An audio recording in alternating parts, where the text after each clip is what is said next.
Hi, good morning. My name is Chukwudi Iwozo, and I'm happy to be here. This is the second part of the series transitioning to ESG and sustainability career. You'll recall that a month ago, I did the first part, which focused on environmental and social risk management.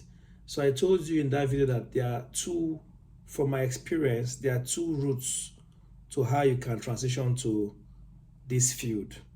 Is either you want to focus on the environmental and social risk aspect of it, where you're more like a risk manager and you manage environmental and social risk from the identification to the assessments to prioritize them and the management actions to take care of them. And I talked about a very good framework for doing that, which was IFC performance standard and also the BIIM toolkit, which gives you immense knowledge about how to go about that. I also shared some case studies, just more like applying the theoretical knowledge to these case studies. And I think I've gotten some feedback from some of you, and it's quite encouraging. So at least we've covered that loop of if you are coming into this space from that bit. Many of you are already HSE professionals, so you're managing HSE risk already.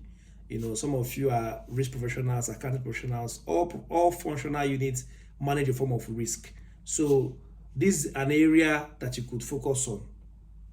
Or the other bit which I'm going to explain today in this video, which is you want to be a sustainability manager for a company. You want to be the one, embedding sustainability narrative, a consistent narrative for the company to meet your stakeholder expectation. So that could be either you're a sustainability director or a chief sustainability officer, or you already have a C-suite role and you want to incorporate sustainability into that.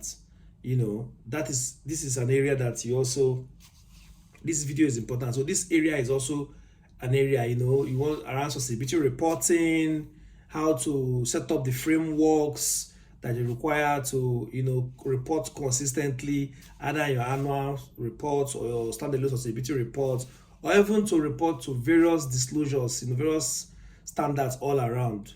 Then this is under bit. Or you could do both. So you decide the pace. Do I want to come from the angle of learning environmental and social risk, or do I want to come from the sustainability reporting angle or impact reporting angle, right? So this video is dedicated to the second part, and I leave you to decide the pace. Some of you already have one and you want to add the second one, or you're already doing a mix of both of them. But this is just to give you an insight on the second aspect to conclude this series. And it is born out of my personal experience. Many of us have our journeys and what we already know, but the caveat is that I'm sharing it from my own personal experience. I'm trying to break it down in a very simple way to make it easier to understand.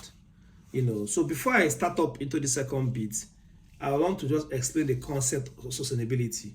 So sustainability, the way I understand it, the simplest way to break it down is, it is just, I look at it with the lens of 3 P's, which is profit, people, and planet, which is basically the economic pillar, the environmental pillar, and the social pillar.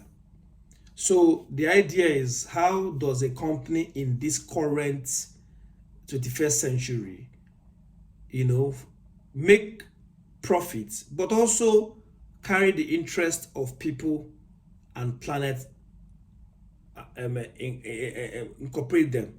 Because it's no longer acceptable in this day and age for a company to just be focused on profits.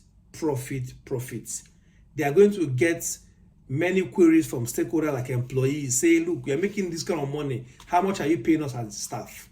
And that impacts employee talent attraction and talent retention. You are making this money. How is it impacting us as a community? Our community is even poorer. That also affects your stakeholder, which is the host communities where you are making your money, where you as a company are extracting your resources from. They are the ones bearing the impact of your operations, your trucks moving around the community, people coming to live with them, bringing all forms of vices, development, inflation sometimes for them. That is also part of it. So environment, oh, our river used to be very, very clean before your company started operating here. Now our river is now very dirty. We used to drink this water before, but now we can't drink it. So in this day and age, as a company should be a responsible corporate citizen.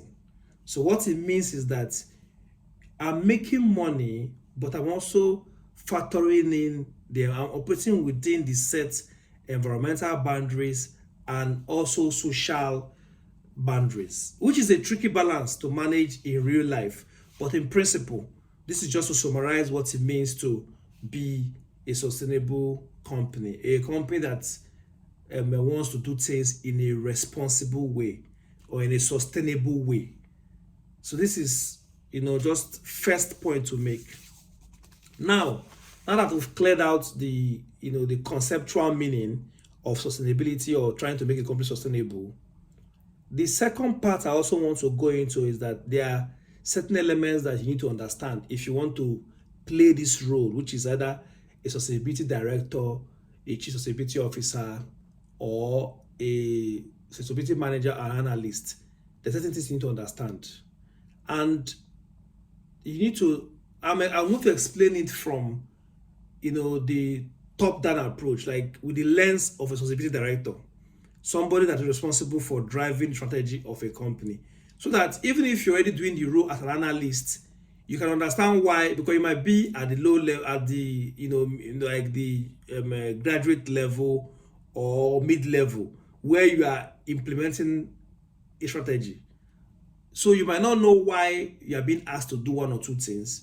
So I'm going to explain it from the top approach, so you understand how it cascades down. And if you are already doing some elements of it, it helps you put it in perspective to know why you are being asked to collect this data, you are being asked to visit this site, you are being asked to start engaging your suppliers to be the one doing it, or to do a policy, a code of conduct. Okay, this is why they're asking me to do it, right? So that is the lens. So now we've gotten the concept of sustainability out of the way. The second level attribute is understanding some nuances around what you should know. And under this second bucket, the first thing I'll talk about is maturity level of the organization you are going into.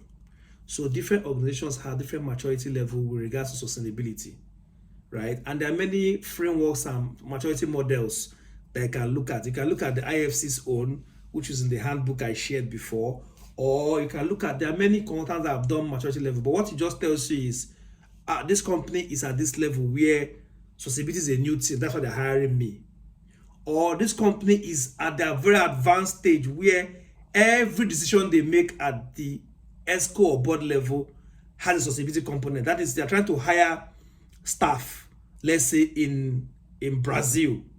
They already know that, okay, in that Brazilian plant, our overall sustainability strategy is that in terms of talent attraction, in terms of diversity, workplace diversity, we need to have 41% female in our plants at the corporate level. And maybe to meet this 41% diversity targets for their females across the whole business, a plant in Brazil, it might be, what it means is maybe they need to ensure that their staff there, they need to hire 2% every year of female staff.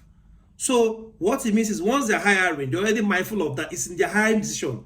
That means that company is already operating at a level where sustainability is integrated in all their approach. It's a way of life for them. So you either have this very poor, ground zero, starting from fresh, or very advanced. Then of course you have different gradations in between. They do a bit of bits and pieces in some parts. They consider some parts more important than others. That is fine. But it's important for you as somebody coming into that organization, or even in your own organization, to understand where are we in terms of maturity level in this concept. Is my management trying to do it because it's not everybody, all their competitors are doing, so they just want to do it? Do they really mean it? Would they dedicate resources to making us be a leader in sustainability? You need to understand this, because this is important, because if you don't understand it, when you start up the work, it also is a measure of the level of resistance you will get in implementing new ideas, or in defining your roadmap if you set it for them. The kind of resistance you get. That's why it's important to know it, so that you prepare yourself, you brace yourself for, okay, I knew this is coming. If I'm going to give them to sign up a new climate policy and they are pushing back, I have to know that, okay, I expected this and I already have my answers on why they should be doing this at this time. All my answers have been thought through, because I know that I'm going to get asked and I'm going to get resistance. So you have to have your facts. So this is just very important.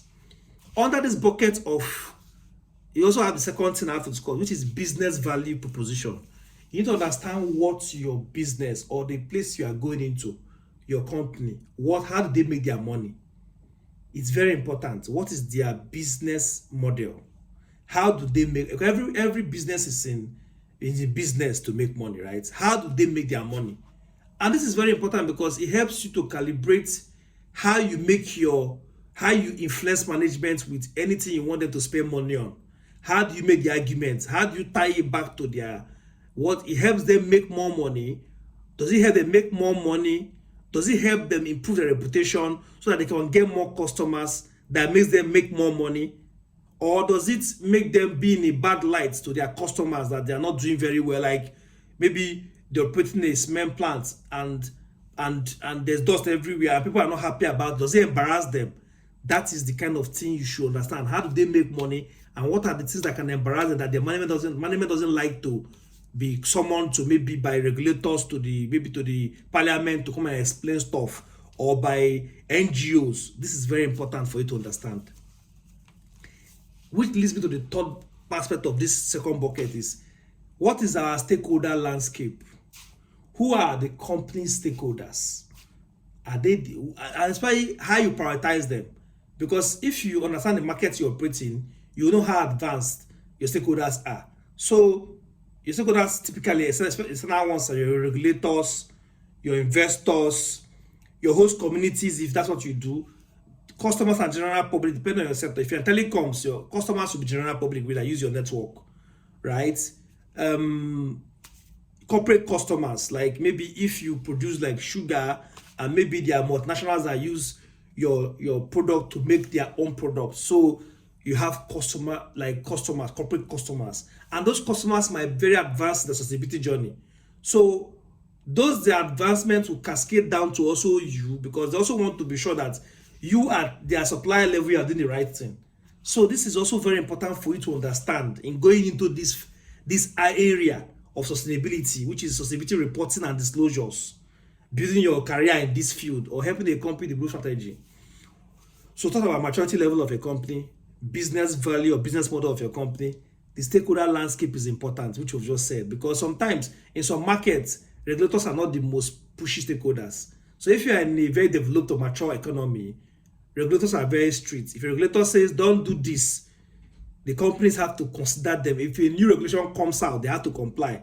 Whereas in some more markets, if you are making an argument to your CEO and say, look, we need to do this because the regulators are going to shut us down, they will just say, look, even the fine is cheaper than even the fine for non-compliance is cheaper than even me making this investment in this thing. So in that kind of case now, sometimes it might be the corporate clients or the investors that might be your main justification for pushing a change, or your reference point for influencing your CEO to do something, or the executive management to do something. So that is why stakeholder landscape is very important. And when you understand the market you operate in, the maturity level of your organization, the business model, stakeholder landscape, you can now prioritize your stakeholders. Which of them are more important for this business? Now, you also need to understand, a fourth thing to understand is the thought leaders in your industry. In your industry, who are the top sustainability leaders there, in terms of who are very advanced in the sustainability journey? Because it helps you know reference points, which case studies, what are they doing? You don't need to reinvent the wheel. What are they doing that I can use in developing a very good sustainability initiative for my own company where I've been hired? You know, all those case studies, benchmarks, where are those people? So it's very important. A fifth one is partnerships, because sustainability challenges are always transcend company boundaries. There are some that a company cannot solve, like circular economy, climate change, water risk. Some of these things are beyond the boundaries of what your company can solve.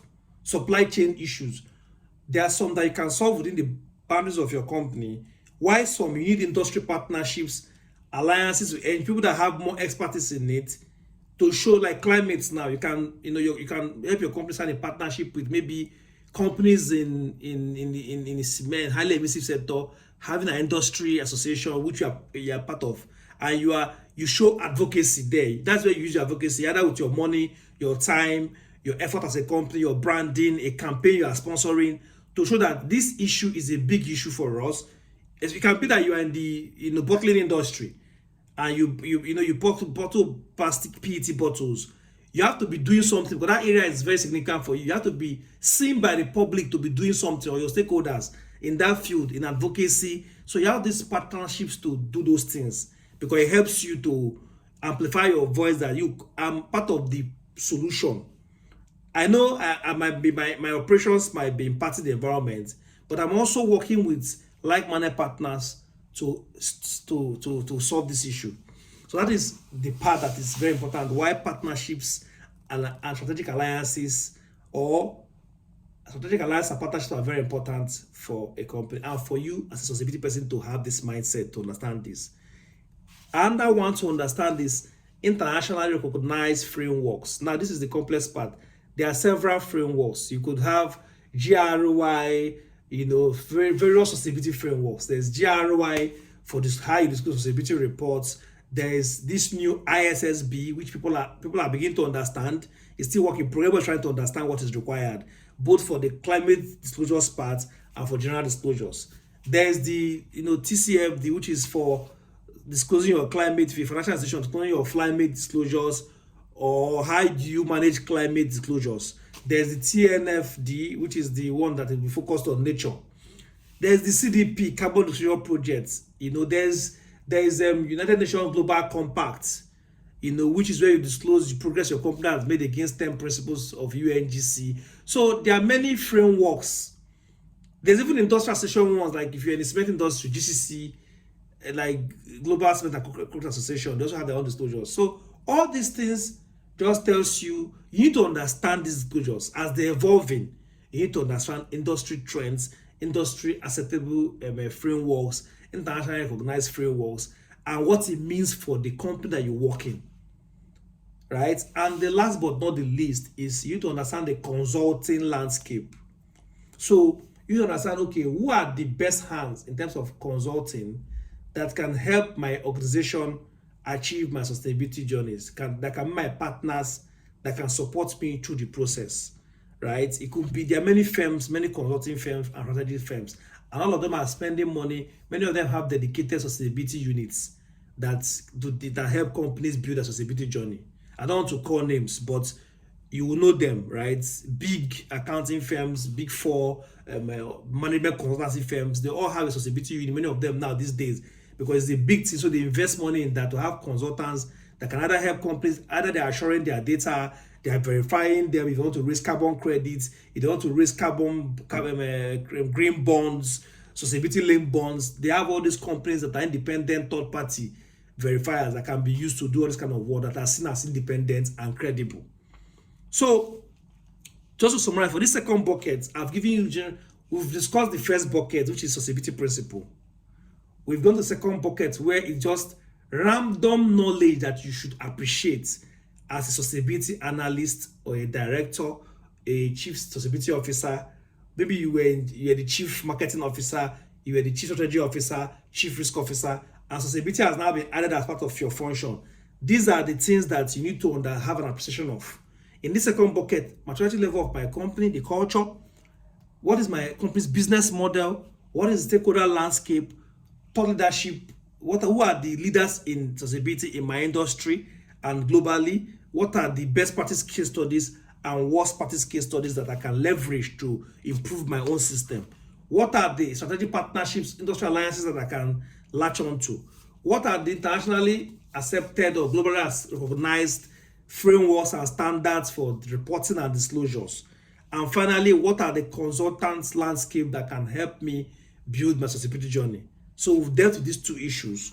Now the third part of this video is now where I want to leverage my experience with, the work I did where I was a head of sustainability, and how I was able to align some of these things to develop what I developed at the time before leaving, right? Because this, why I'm using my personal experience is that it will also help you frame, if you find yourself in that, because you are trying to migrate. I don't know where your journey is or your circumstance is now, but wherever you are targeting and you want to play that role, these are the basic steps that you should follow.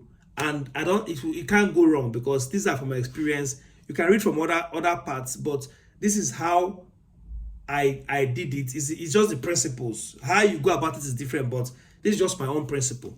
So when I set out to be, so a bit backstory, I used to be an environmental manager. So my role was strictly on the environmental pillar, right? From the permitting and compliance, EIAs for new facilities, to technical advisory to the various business leaders on specific environmental issues like waste management, air emissions, water effluent management, capacity building, audits, capacity building, development of policies like maybe an environmental management standard, an SOP, this reporting, environmental reporting to management every month on progress of against various KPIs. So I was focused on the environmental pillar.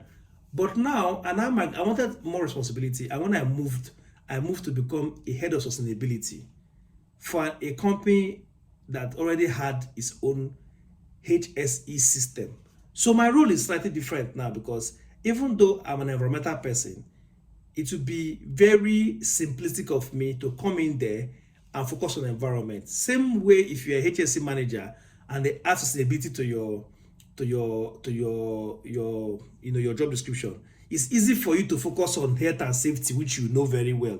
And sustainability part might suffer because you don't know where to start from, right? So what helped me was the first thing, like if framework I followed. So the first thing I did was that I did a mini, I looked at the maturity level of the organization.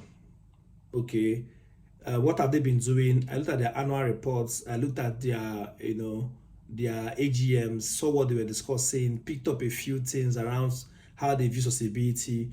I looked at, okay, they might be listed, they don't have a sustainability head, at least not the one I knew before I joined them, and okay, they had a CSR department that focused on like the more like the social impact of the business they are doing in healthcare, which was fantastic. They had like all those kind of CSR policies that how we with philanthropy, what we give out to show that we care. During COVID, we gave out free COVID kits, free vaccination, all those kind of things that are very fantastic, right? Which are like one of the social pillar. But there was not the integrated approach. These are things I saw, right? I also looked at the culture. Of course, I saw that there will be a lot of resistance because it's a new concept. What is it really? And people are already saying this is just a new rule created because of, these are the kind of things you get if you are going to be in that role, because you'll be in everybody's business. So naturally, there will be, pockets of resistance against what you're trying to achieve. I started to understand the stakeholder landscape. Okay, what is the business model? Why are we in business? How do we make money? Who are our stakeholder community? And it didn't take time for me to understand that, look, our corporate clients who used to buy maybe the products that they use in making that's why multinational companies and corporate clients were very important. Also, some regulators, because it's a food business, regulators were also important in certain aspects like food quality, food safety. It didn't take me time to also know that investors were also not as important, but they had a few investors that wanted to know some of these things. But corporate customers for me was the highest ranking stakeholder, and maybe host communities. Now, thought leadership, of course, they were already in many industrial associations so you could know that. But again, thought leadership sustainability was a bit, Then of course, I have an idea of consultants, right? And I have an idea of international acceptable frameworks.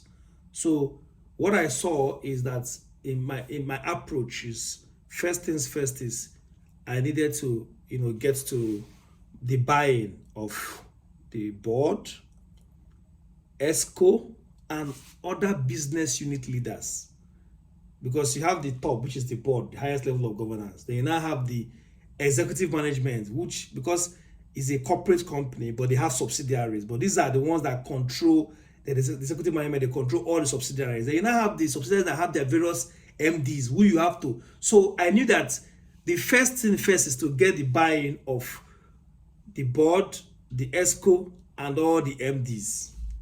That is very important to drive whatever you are driving, because it is in getting this buy-in that you can set targets and get objectives and get all of that. And it's a continuous process of buying. So it's not like I get buy-in, finish. No, it's going to continue. Anytime you're pushing a new idea, you have to get buy-in. So it's something that transcends your whole sustainability approach. The second bit, which was important, is that I needed to understand through an objective way what are the significant material issues, what they call materiality assessments. What are the material issues for this company? What is material to our stakeholders, both internally and externally? And it's always good to get a consultant to do that. And why this helps is that you also makes you understand what are the environmental risk and opportunities, or sustainability risk and opportunities. Which things can we do fast? If we're in the recycling business, can we make out the business from that? Can we start saying that we're producing, our business is recyclable and we're recycling almost everything? So we can use that to build our brand image, project it in the media and communicate it and see how that can give us some mileage. So this is another part that was really very important for me, which is material assessment in my strategy. A third bit is very important, is that when you come into a place, depending on the maturity level, you need to build up awareness and capacity. Because most of the time, sustainability departments are 2 or 3 people, right?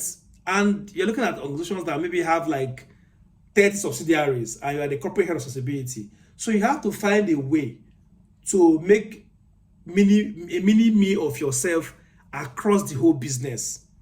And that is where awareness and capacity building comes in. And awareness can be in various forms. It can be that you have a newsletter that you share every month to the whole business, and you even put a price and where you put their picture, so everybody is aware that somebody won last year. And you see, you start growing. One is that you are asking sustainability questions on topics. You can give a topic, 10 questions or 5 questions, on water. Any sustainability topic can be on recycling, it can be on water, it can be on energy, and put it out there for people to answer. When they answer it, you announce the winners on the of the internal email and internal comms, and everybody is looking for the next stage. You give them a gift. That's an awareness. And that awareness can be international day events, like the ones you choose. It could be World Safety Day, World Environmental Day, World Human Rights Day. You pick out some of them that are World Food Day. If you're an agribusiness, there's World Soy Day, there's World Food Day, there's even climate change. So you look for things that are material to your business, things that international day events that have that are related to your business, the material risk in your business, and use that as an awareness to create awareness around the whole company. That's also an awareness. Other awareness are trainings like webinars, where you can bring an external consultant or even yourself or under sustainability manager from another company to come and talk to staff. Get your MD and the top management to headline give them 5 minutes to talk about the overall company. So it gets people that this is a serious matter. Then you can use that to push any plans you have or any program you have. You moderate and use that to push it so that everybody is aware. And then people are very good at. Another thing that was very useful is using like the Microsoft Teams or Yammer, to enter, you have a sustainability update, you put it there, or the company SharePoint, where everybody is seeing something on sustainability every week, so that people are aware of it. That is very important because they can be passionate about it. You need to also create champions across multiple functional units. Of course, after buying from their head, like this is my sustainability champion from this place, so that if you need something from that function, you have a person that knows that function very well, that can get that information for you.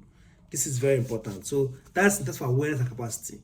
A fourth place in terms of policies and standards. So definitely, based on what you've done in your materiality risk assessments and how the world is evolving, it could be that, look, you don't have based on the lender requirements, you don't have a company you don't have a sustainability, you don't have a code of conduct to ensure that there's no child labor in your supply chain, right? So you don't have a climate change policy that defines how your company deals with climate change. So there are things that, if there's a gap, you need to start developing those policies with the relevant stakeholders.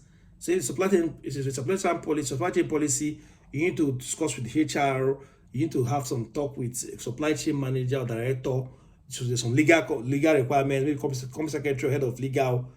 You have to know the stakeholders that internal stakeholders that are relevant to that particular policy coming out, and have to read it, review it, engage them, think around the issue before you do a policy that the GMD, the MD or CEO can sign and the board can be aware of or approve or endorse. So policies, either updating the old ones to make them relevant to new realities, or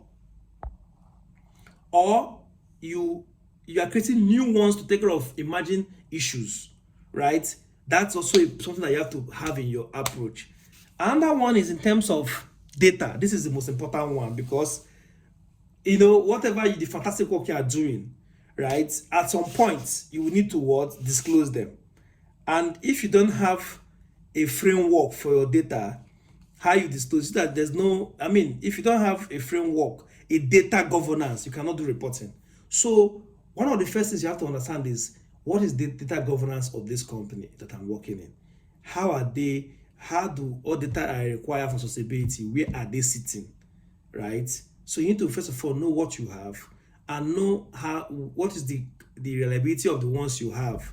Usually HS data are always very easy to get, because they always keep track of their maybe fatality data, or most of the time in a manufacturing company, and also their fatalities and LTIs. So that's always reliable. Sometimes energy data is also reliable, because the company knows how much energy they are using, whether they are using their own power plants or they're using diesel, they have from fuel quantity. So the same data that are given, they're always there. The technical people have. But knowing where those data are and how they are collected, whether it's in Excel sheets, and now trying to work out a way, either an automation process which the company can fund, or even using SharePoints that you can share across the champions to help you populate, until you mature to a point where there's a good buy-in for the management to invest in a software company that can come and automate the whole ESG sustainability data extraction. So this is very important, your data governance. And last but not the least is now the disclosure itself. When you've gathered all this data now, how do you disclose them to your various stakeholders? It can be internally to your ESCO or your board, every month, or externally in your annual sustainability reports, or your quarterly investor calls, where you have to give an update on sustainability, what the company is doing, to give your investors confidence that you are doing something. So all these things are like the big picture. Then of course, if you also you have your own CSR approach for community investment approach, for if you have communities where you're operating, how do you define whether you are building schools for them? You have your community assessment. How do you calibrate all those things and track how much you give us in a year? Because you have to report all those things in terms of how much you spent. So this is just to give you like a rough knowledge of the elements of, and it's not exhaustive, but I'll give you the elements of what I had to do to ensure that sustainability journey was good. And these things take time, but you start from year one, you have like a 3 to 5 year roadmap, and start improving. But you have to put these systems in place: policies, management buy-in, awareness and capacity, data governance. These are things you have to be arranging and pushing. It gets better with each year. And one thing that is very important in defining your sustainability strategy is that you could either get a consultant to do it for you. Like you have a mindset, if you have the budget, you look, and this is easier method. You call a consultant, you tell them what you want. You would have gotten information, all the things I mentioned. You already know your business model, you know your maturity level, you know your stakeholder landscape, you know what partners, the industrial association, the core issues that worry you. A consultant can now guide you on the journey, help you review your system, your data governance approach, the training needs. How many trainings need to be done? Which people are champions within the functional units where they require data from? What is the materiality, or what is material for your business? What data metrics can be created? And they can even create your pillars. But the simple pillar, I did my own pillar myself, which is just to say, look, based on people profit and planet, looking at the standards, I need to have a pillar, very simple, pillar on environment, a pillar on that's environment is a planet, a pillar on people, social, a pillar on profit, economics, like right, economic parameters, and I had to now add a governance pillar because that is very strong. That covers your board meetings, your anti-bribery, the board governance risk, and that total enterprise risk is very important so that you have a good picture. So 4 pillars. Some company can have 7 pillars, some company can have 4 pillars. But what the pillars do for you is that the pillar gives you a consistent approach for how you can communicate sustainability in your company. So for instance, now looking at my own example, right, I had 4 pillars: economic, governance, social, and environment. Now within those pillars, I now looked at my organization and also highlighted which functional units are relevant should own each pillar. So if you come to the social pillar, because I told you I was in the food and agri-allied business, there's the food safety and quality pillar because it's a consumer good product. There's health and safety, operational health and safety. There's community health and safety. There's community engagement. There's community investment. There's worker diversity, right? That is diversity inclusion. The worker diversity. How many females are represented in the workforce? It's not hard for that in this social pillar now. HR function is important there. HSE function is important there. Supply chain is important there, right? The quality team is important. They give you information on all this around food safety, so they own this pillar. So it means that for this pillar, the functional units will be identified, and you have champions that will give you data on those pillars. Once you've defined your metrics, or a consultant will help you define your metrics for that pillar. Go to the environment pillar. You have climate change, energy consumption. Technical unit is important. Whatever is called in your company, whether it's production unit, they're the ones that keep track of materials used, waste produced, energy consumption, water usage. Some people can be engineering team. It has different names, different companies, but the name your company calls it. They can own the environmental pillar that talk about air quality, emissions. HSE will come on that pillar. If HSE is a group function that has E in it, it will also come there to give that data. Then on the governance pillar, you have things around how many board meetings, corporate governance, board structure. You have those things there. How many times they meet, what are the policies they put in place there. It's under governance. They now have the economic pillar, like how much taxes does the company pay to government, how much, there are many economic parameters that can be looked at. You can look at many reference networks to know what can come under those economic parameters. This helps you so every year what you do is, okay, if it's first year, I think we have a good HSC data for social, worker diversity, HR can give me worker diversity value. Maybe next year I want to start collecting energy properly and sometimes energy might require even capex to put flow meters to understand, what is our water usage, what are our energy metering points, so it keeps improving. But what is important is how do you work with the various stakeholders involved to fix these issues. Now at the same time while you are doing this, you have to be abreast with what is happening internationally, what is happening with standards. Are there new frameworks that you need to comply with? Are there new regulations? If your company is exporting, are they exporting in markets that have new regulations? So how do they affect you? You have to start talking to your export people that are looking to export agricultural products to foreign markets like Europe. You need to understand what are if Europe has European Union have imposed carbon tariffs on imports, right? You have to start working out what is my carbon emissions per product, so you can also communicate that in your import information you put when you're exporting. So your export manager is also important. So you have many stakeholders. So what I've given that, I know I've rambled for some time, but what I've given you now is just like a snapshot of what you need to be doing, right? One of the things you need to be doing, these are what it entails to score yourself a sustainability director, a chief sustainability officer, a sustainability manager, analyst. Of course, if you're an analyst and you have this information, it tells you really how to grow. And whenever you get some feedback or a task to do, you know why you are doing it, which is the big picture. So it's quite a lot, but if I want to summarize, I will summarize by saying that you need to first of all understand, for you to succeed as a sustainability analyst, which is, or sustainability reporting, which is a very, where you can, or impact reporting, which is where I think is easier to transition to. If you don't have a science background, maybe you're coming from the legal function, you're coming from finance function, you're coming from accounts function, you're coming from social sciences, this bit is easier because it's more about how much you read and comprehend, and your stakeholder management skills, understanding the frameworks and data requirements, and knowing how to communicate to your own management. That's why you see people that have communication background, maybe they're head of public relations and they have sustainability, because they naturally understand stakeholder mapping. So they will easily do this job. They might not have technical know-how, but they know what's expected. So this is why it's important for you. So the first thing is, first bucket, understand, I'm summarizing now, understand sustainability principles. It's very important at the very high level. It is basically how you can help your company, because we live in a fast changing world with varying stakeholder expectations. So how do I help my company to meet these expectations in a consistent manner, and making my company be sustainable, right? And sustainability is also about making your company even sustainable in terms of your business lines.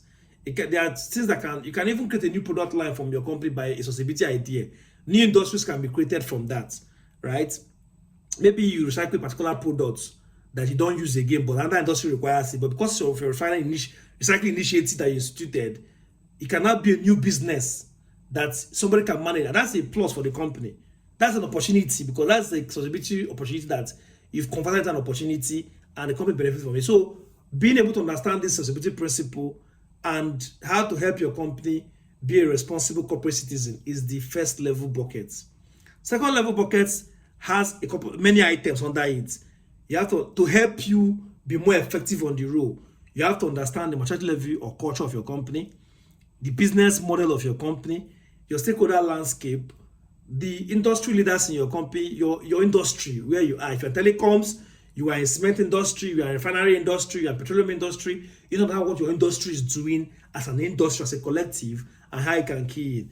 Then partnerships. Who do I have to do strategic alliances with, or partnerships? It can be industrial associations, it can be NGOs, it can be educational institutions like Lagos Business School, think tanks, Nigeria Economic Summit. Who do I need to partner with that is a thought leader in this place? And internationally, then you have to know internationally recognized associations or globally recognized institutions. And now, consultant landscape is very important. So this is the second bucket. Now, for the third bucket, I've given you things, my own journey, the elements you need in drafting your sustainability journey. You need management buy-in. You need to awareness. You need to develop policies if they are not there, and update existing ones.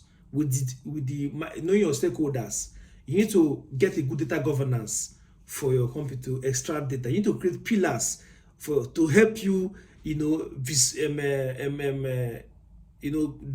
help you visualize where you need data from, and then every other thing is continuous improvement. And when you've done it 1, 2, 3 years and the company stabilizes, you can actually walk away, because to be honest, sustainability is like clockwork. Once you've put in initial structures, everything is driving as a process. If you do it 1, 2, 3 years, to be honest, after 2 years, you get analysts, they're already implementing it.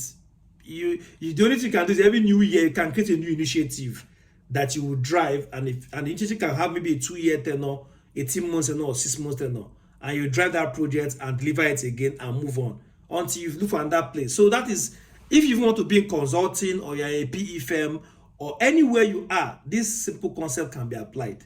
So I hope that this has been helpful. And if anybody has any questions, of course, I will share the email address. When I end this video, I also share a friend on LinkedIn I have, that's Nabila.